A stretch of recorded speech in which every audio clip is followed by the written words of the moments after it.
Hope, the most humane emotion anyone can have. A driving factor, a persistence to keep on pushing.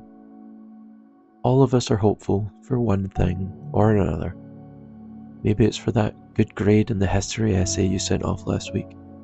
Maybe it's for something more meaningful, a career, a family, or maybe, for someone like Guts, it's a constant battle for a different outcome, for some peace, a different day tomorrow. No character in fiction sums up struggle against adversity quite like Guts.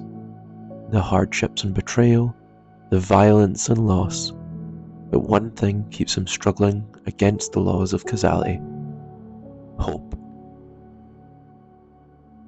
Our first introduction to Guts at the start of the series may give new readers a false sense of nihilism from Miura's masterpiece. We're introduced into a world of obscene violence, grit, and lack of morality, particularly from our protagonist himself.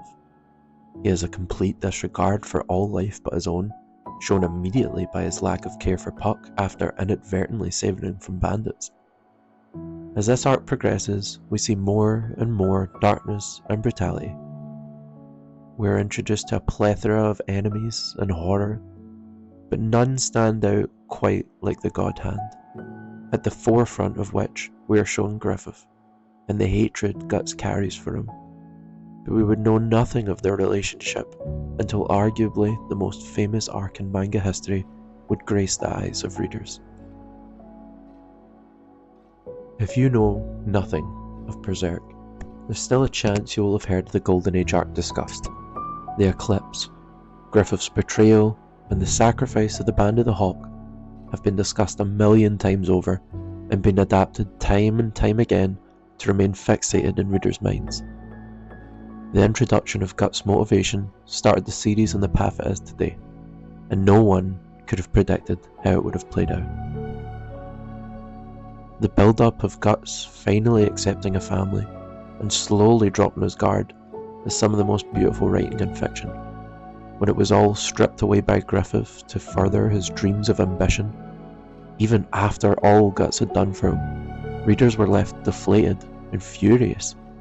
Our protagonist Guts was left destroyed and marked for death, and Casca was only a shell of her former self. Now, if anything would make you lose the concept of hope in a narrative, this is one hell of a way to do it.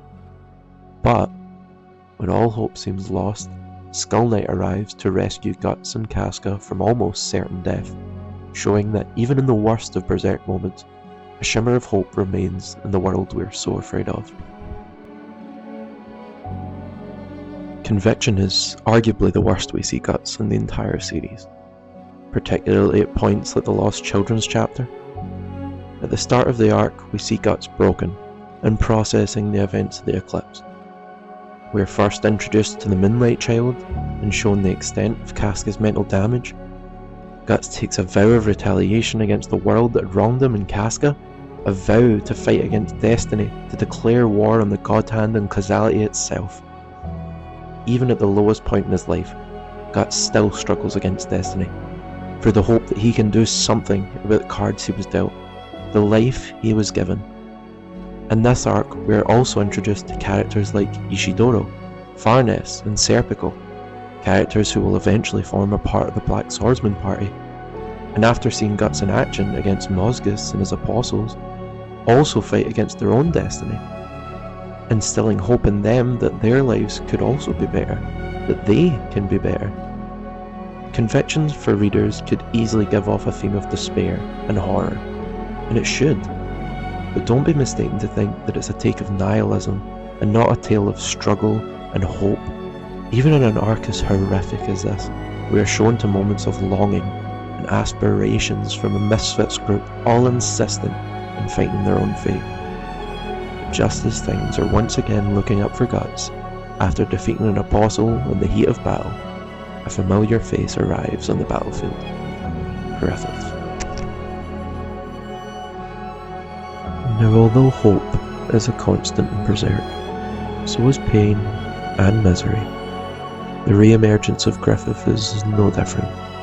Guts must once again face his fears and pain to seek revenge on an enemy much more powerful than himself. Falcon Millennium is my personal favourite arc, and I think perfectly symbolises the theme of hope in Berserk. This arc introduces difficult adversaries, a new band of the Hawk, and a kingdom to worship the very man who caused his suffering in the first place.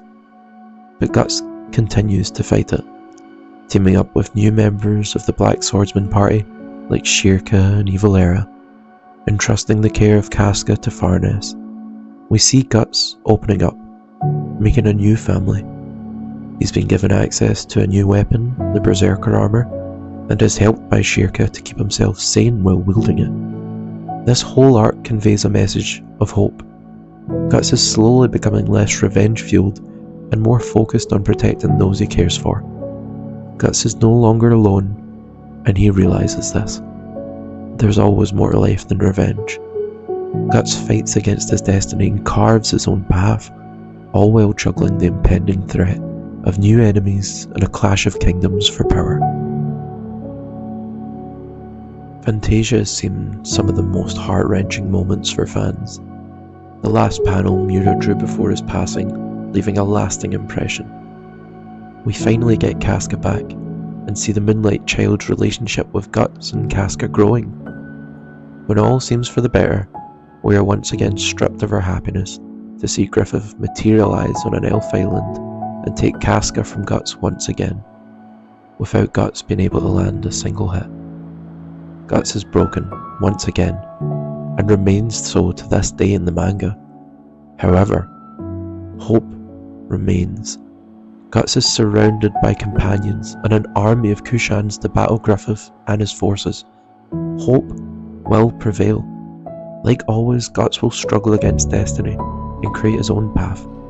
We as readers will also remain hopeful in the face of despair, because that, after all, is what Berserk is all about. Hope is a running theme in Berserk, and to me, the most important. Guts has struggled more than nearly any other protagonist, all from the glimmer of hope that struggling brings for him. Berserk is soul-destroying as a narrative, and can even test us as readers just to get through the chapters. Nihilism and despair are not the forefront of Berserk. Hope is, and like any great story, is what should inspire us to keep moving. Carry hope in your own life, the way Guts has in his. Struggle against your own fate. Rise above the adversities you're dealt and be better. Come out on top. In the words of Skull Knight, struggle, challenge, and rise to struggle again. That's the only sword a struggler can use against death. Don't ever forget that.